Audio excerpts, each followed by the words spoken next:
The last tier list I made on the channel was about 2 months ago. Since then, I've had a few changes in my rankings, 100% based on my experience with all the heroes.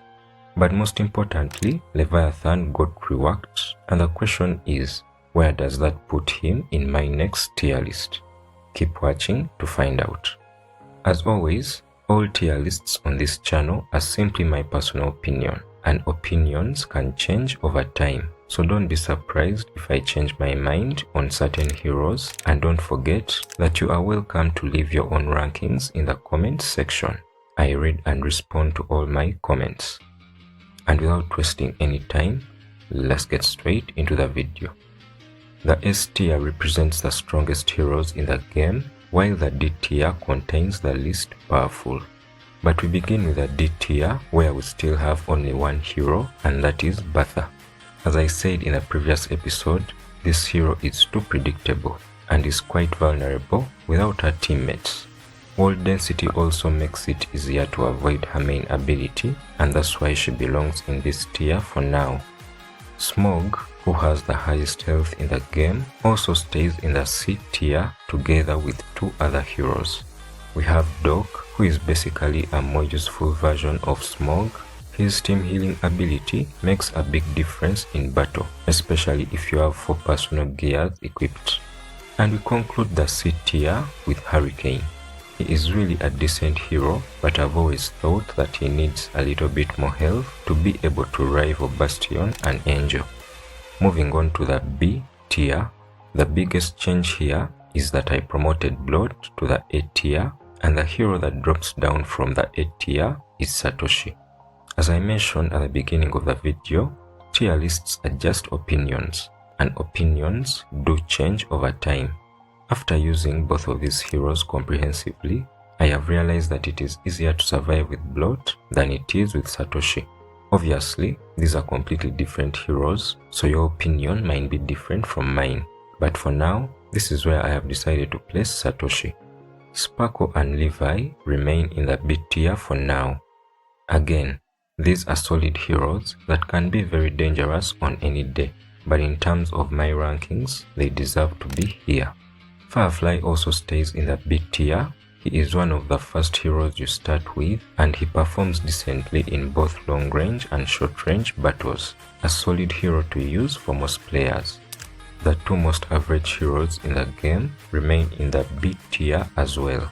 I'm talking about Tess and Stalker. Both can help the team a lot, but this is where they deserve to be for now. Bastion is the easiest hero to use if you are a new player and you really need to grind out those wins without displaying a lot of skill. But he really needs to play with Dragoon at the highest levels of the game, or else he easily gets dominated by any fast character. And we conclude the B tier with Mr. Cyclops, who seems to be a weaker version of Raven that is just more difficult to use. Still a really solid hero either way.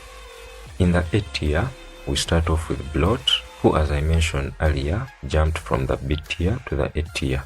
He joins another sniper that is really similar to him in terms of strength, and that is Slayer. These 2 heroes are very close in terms of how strong they are, and it's up to you to choose which one is more convenient. Freddy has received a number of balance changes that have made him slightly less powerful, but he's still good enough to remain in the A tier.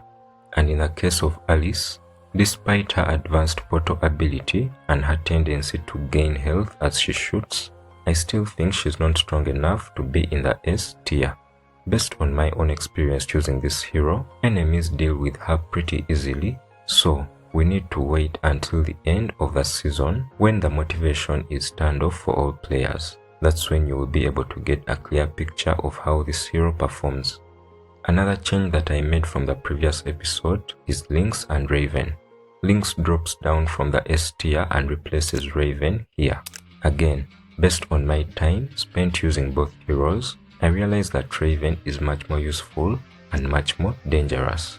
Dragoon and Ghost also remain in the A tier, and we conclude this tier with Leviathan.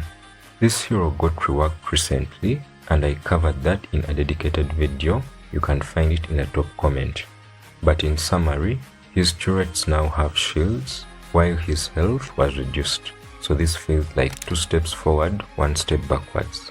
And for that reason, he remains in the A tier.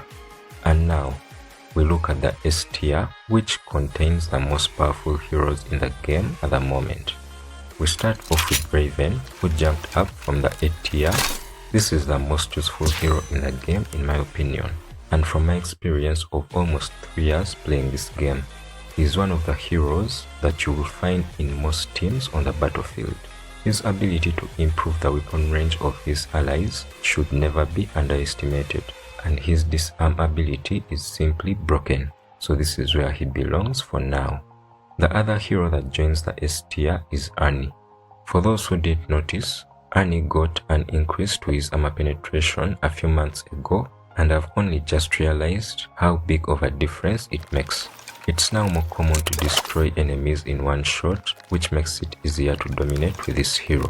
Shenji also remains one of the most powerful heroes in the game. He was nerfed a few months ago in terms of how many ability charges he can carry, but that nerf made almost no difference. Mirage and Angel take up the top 2 spots as the strongest heroes in the game in my opinion, with Mirage slightly edging out Angel to take the top spot. Her mobility, range, and ability to escape fights quickly makes her the most skill-based hero in the game. Not easy to use if you're new, but once you get used to the basics, it is quite fun to play with this hero, and other players really find a tough time dealing with experienced Mirage users. Which heroes do you think are the most powerful in the game? Let us know below in the comment section.